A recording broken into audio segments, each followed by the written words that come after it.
আজ থেকে খুলছে সরকারি বেসরকারি বিশ্ববিদ্যালয় সহ সব ধরনের শিক্ষা প্রতিষ্ঠান। প্রধান উপদেষ্টা অধ্যাপক ডক্টর মোহাম্মদ ইউনূসের নির্দেশনার আলোকে গত বৃহস্পতিবার এ সংক্রান্ত এক আদেশ জারি করে শিক্ষা মন্ত্রণালয়ের মাধ্যমিক ও উচ্চশিক্ষা বিভাগ। তবে প্রাথমিক ও গণশিক্ষা মন্ত্রণালয়ের আদেশের আলোকে গেল বুধবার থেকেই পুরো দমে চলছে প্রাথমিক বিদ্যালয়গুলো।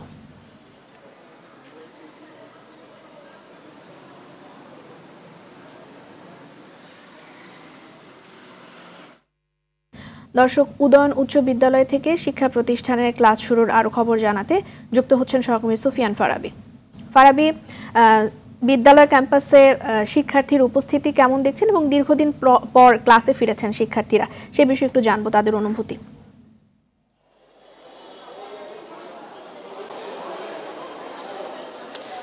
রিদওয়ানা, আপনি যেমনটি বলছিলেন, আমরা এই মুহূর্তে রয়েছি রাজধানী ঢাকা বিশ্ববিদ্যালয়স্থ যে উদয়ন স্কুল রয়েছে সেখানে। আমরা আগে একটু বলে রাখি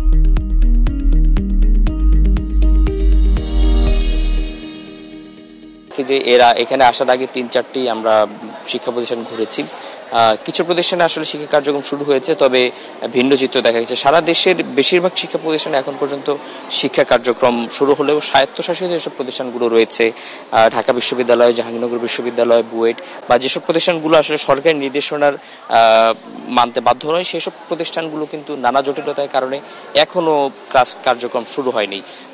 কারণ সেসব প্রতিষ্ঠানগুলো তো অনেকগুলো বিশ্ববিদ্যালয়ে আসলে ভিসিরা পদত্যাগ করেছেন, একাডেমিক কার্যক্রম আপাতত বন্ধ রয়েছে, যার ফলে কিন্তু নতুন ভিসি নিয়োগ হওয়ার আগ পর্যন্ত কিন্তু কোনো ধরনের শিক্ষা কার্যক্রম, ক্লাস বা পরীক্ষা কোনো কিছু চলছে না।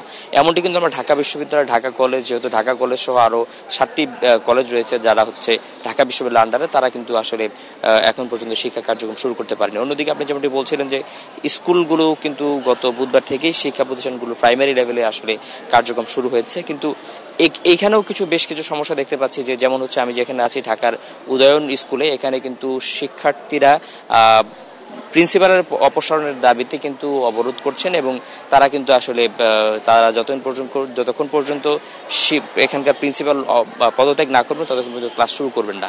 ক্লাস নেওয়ার জন্য কিন্তু শিক্ষকরা এসে বসে আছেন, অন্যদিকে শিক্ষার্থীরা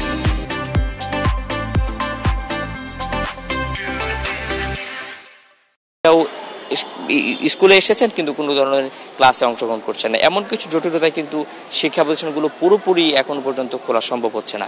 আমরা এখানে এসে শিক্ষকদের সঙ্গে কথা বলেছি এবং শিক্ষার্থীদের সঙ্গে আমরা কথা বলেছি। তারা যেমনটি আমাদেরকে জানিয়েছেন যে যেহেতু একটা বিপ্লবের মধ্য দিয়ে যেতে হয়েছে, সেহেতু আরও কিছুদিন তারা হয়তো যদি প্রয়োজন হয় তাহলে সেই প্রয়োজনের মোতাবেক আসলে সময় দিয়ে তারা আসলে ক্লাসে ফিরতে চায়। রেদওয়ানা, এই ছিল রাজধানীর উদয়ন স্কুল থেকে আমার কাছে থাকা সর্বশেষ তথ্য। ফারাবি, ধন্যবাদ।